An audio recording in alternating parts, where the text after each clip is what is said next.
wujud pengabdian masyarakat, Barang kiriman itu kami, kelompok 251, bersama 3 dosen dari jurusan Kepabeanan dan Cukai,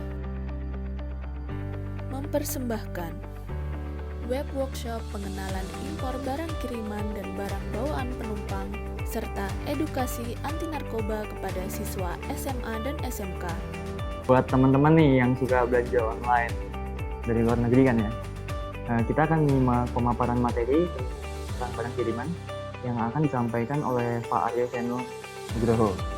terima kasih atas kesempatannya. Mungkin langsung saja ya, ini contoh beberapa e-commerce dan kalian mungkin kalian banyak ini ya, ternyata miring harganya dari luar ya.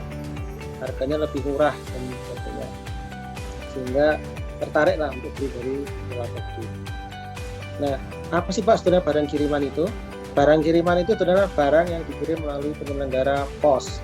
Nah, tapi diingat ya, bukan Pak Pos saja ya, penyelenggara pos Indonesia, tapi juga bisa ini perusahaan jasa titipan, DHL, FedEx, Yanti, UPS dan sebagainya. Ya, jadi kalian nanti kalau pos selalu putih pos, tidak ya, bisa DHL dan sebagainya, sesuai dengan apa yang kalian pilih nanti untuk pengirimannya.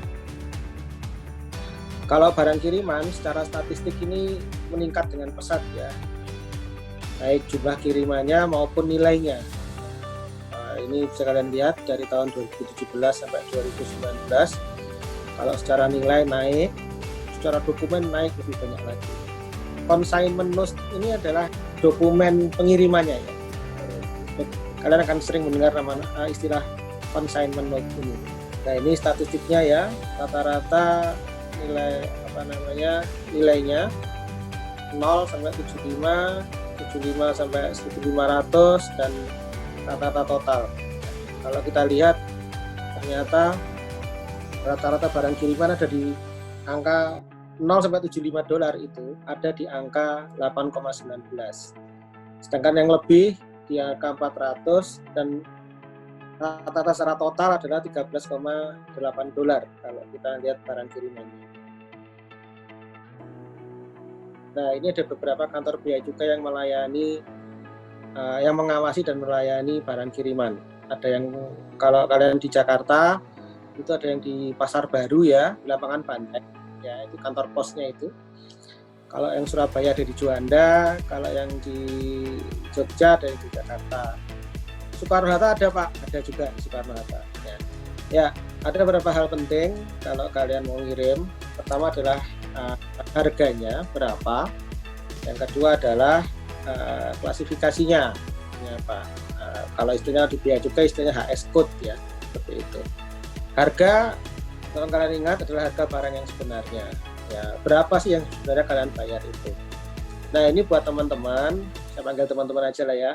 Ya, buat teman-teman yang beli dari luar, tolong kalian lengkapi atau catat ya semua bukti harga itu, pembelian itu ya, chattingan atau apa yang menunjukkan, karena pegawai bea cukai itu kan tidak dapat chattingan itu ya, katakanlah ada lagi sale gitu, terus kalian dapat diskon, hanya kalian saja, tidak semua orang, cepet-cepetan gitu kan, katakanlah gitu flash sale gitu, nah, terus kalian dapat. Nah, kayak bea cukai waktu ngecek ulang harganya kan nggak dapat flash sale-nya itu, sehingga harganya kadang-kadang bisa lebih mahal. Nah, itu kalian catat ya, kalian dokumentasikan atau catat lah chattingan dengan penjualnya itu waktu dapat flash sale dan sebagainya, sehingga nanti kalau ditanya sama bea cukai, nah, kalian siap, enggak Pak, harganya emang murah karena dapat diskon gitu. Nah, ditunjukkan ke pegawai bea cukainya ya, ini ya, apalagi ada flash deal nih ya istilahnya, kalau mungkin beberapa ya. Nah, kemudian ada ini klasifikasi ya, BTKI, dan nanti ada regulasinya ya. Ini contohnya aja ya, itu biaya masuknya. Tapi biaya masuk untuk barang kiriman tidak ini ya, bukan 10% ini ya. Barang kiriman nanti khusus, ada nilainya khusus, cuma 7,5%. Nah, sekarang catatan khusus. Pertama adalah barang kena cukai. Nah, barang kena cukai ini ada pembatasan jumlah barangnya.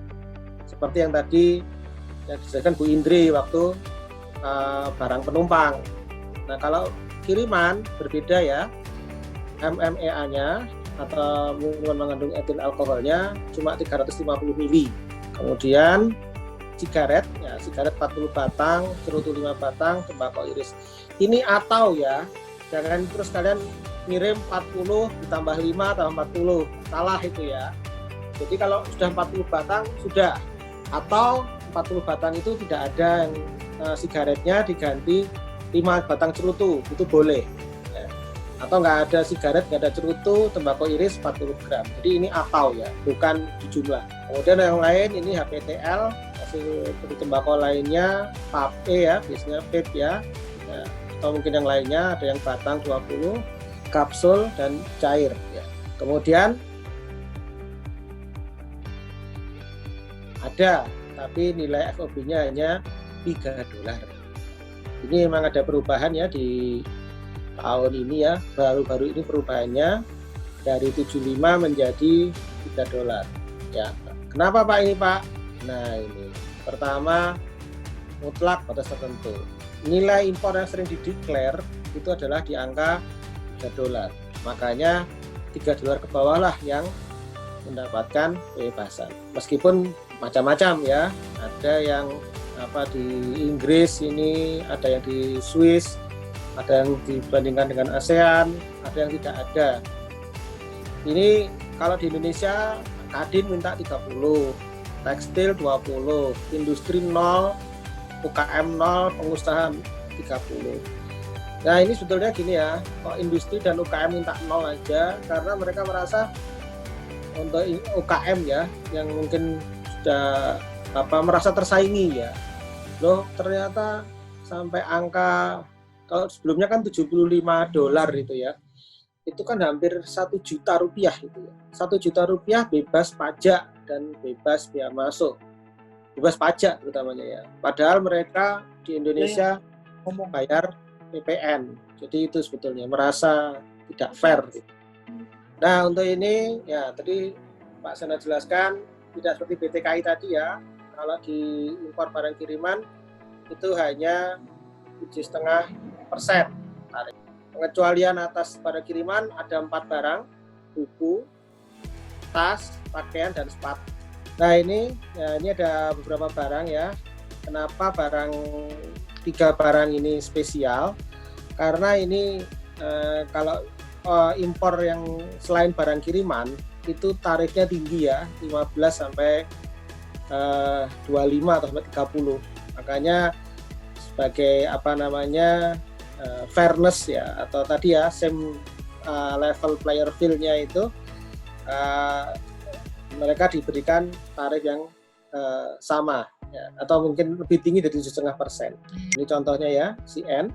Nah ini yang penting buat kalian tahu, kalau barang kurang dari $3 itu biaya masuknya bebas, tapi kena pajak ya, PPN 10%.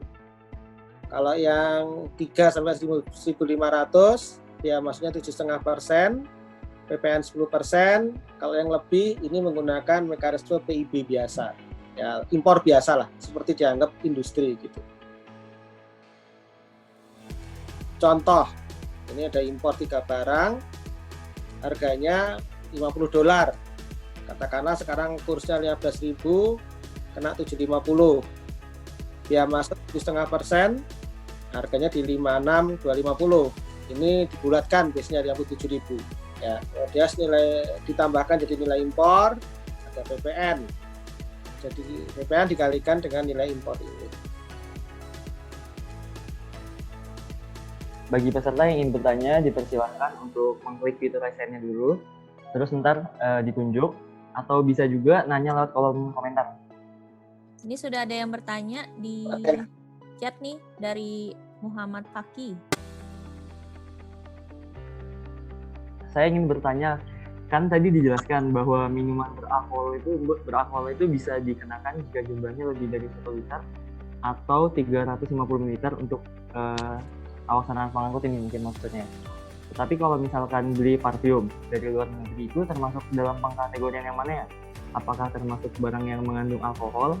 Karena kan biasanya parfum itu mengandung alkohol. Kalau iya, apakah akan dikenakan seperti MMA juga?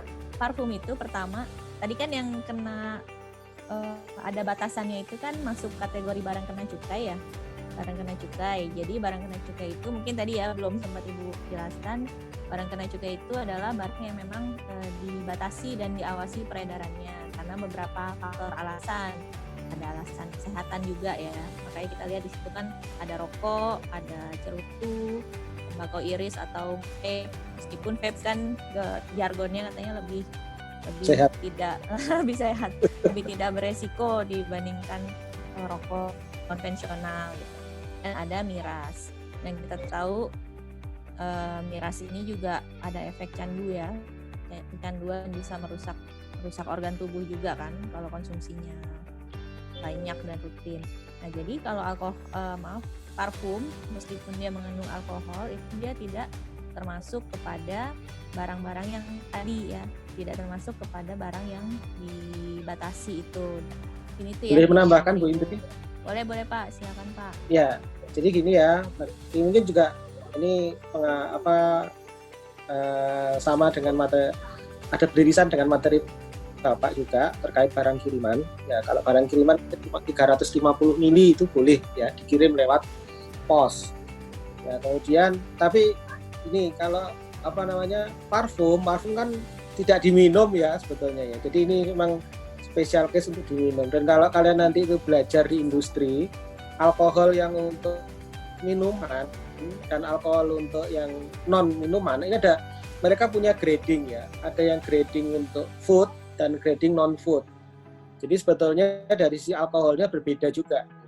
Jadi ini minuman mengandung etil alkohol saja yang kena. Nanti kalau parfum mau dikenakan, jangan-jangan kalau ada makanan mengandung etil alkohol mau dikenakan juga. Tidak ya, cuma minuman saja yang akan dikenakan itu. Terus cuma ini ya, tolong diingat kalau kalian beli parfum, mungkin tadi Bu Indri di duty free dan mungkin dari luar, tolong diingat ya, tadi ada pesan $500 ya, tetap akan kena itu. Ya, harga parfumnya sampai $500 atau tidak. Itu saja tambahan dari Bapak. Saya ingin bertanya Kak, jadi jika ada barang ilegal atau tidak jelas yang berasal dari luar negeri dan ditahan oleh bea cukai, apakah barang tersebut dijadikan sebagai pendapatan negara non pajak? Ya, ini ya. Kalau untuk barang kiriman, barangnya termasuk yang dilarang, tadi kayak narkotika, prekursor, dan mungkin barang-barang larangan, katakanlah barangnya ini mudah busuk, ya, terus barang-barang yang berbahaya, ini mungkin bukan untuk ini ya, bukan penerimaan ya, mungkin kalau yang mudah busuk dan lain-lain mungkin dimusnahkan langsung. Tapi kalau emang tidak jelas penerimanya dan sebagainya, bukan untuk penerimaan negara ya, ada sih sebetulnya ke sana, tapi sebetulnya diarahkan untuk dikirim balik, ya, dikirim kembali ke asalnya gitu ya. Jadi mereka nanti dari PT Pos atau mungkin penyelenggara yang lain, jasa titipan, itu nanti akan mengembalikan lagi ke luar negeri. Seperti itu. Demikianlah kegiatan yang telah kami laksanakan. Semoga membawa manfaat untuk kita semua. Akhir kata, salam integritas, salam kejujuran.